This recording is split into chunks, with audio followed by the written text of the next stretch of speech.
There is an update to the case, and it's not good, so stick around to the end and check that out. Today I want to talk about warrants being issued, failure to appears, and what the attorney can do about it. I have a client, hypothetically speaking, and he was charged with habitual traffic offender, drive while license suspended. It's a felony.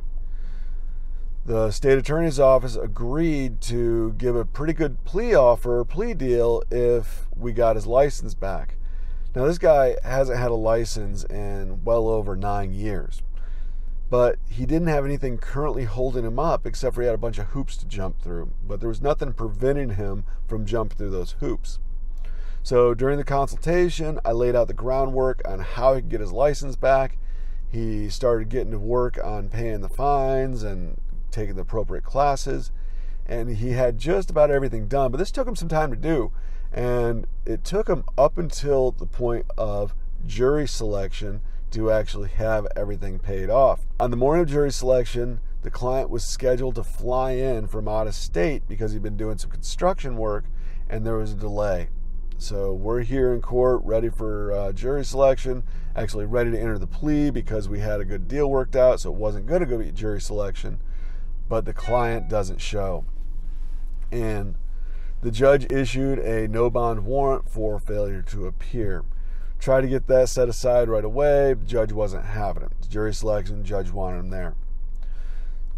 So the client ended up arriving in Orlando and got to court by about 11 o'clock, but the warrant had already been issued. The judge was already off the bench, and she was picking a second-degree murder trial in the afternoon and refused to hear any short matters, or refused to hear our case on why she should quash this warrant. So then the bondsman gets notified there's a warrant out for his arrest, and he starts flipping out and knocking on the doors, making phone calls.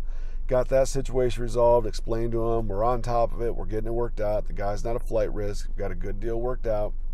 And my assistant set up hearing time, and that's what we're going to do this morning. So what I fully expect to happen is the client's going to get here, hopefully, and we'll go in the courtroom, explain the circumstances to the judge, show him that he has a valid license, because he in fact does have a valid license in hand now, and the hope is that we'll be able to plead this case out to the negotiated agreed terms, as well as quash the capias. Client will be done, client will be happy, and there'll be no issues. So I'm going to assume that's going to happen. If something goes sideways in court, which sometimes it does, I'll update the video and let you know.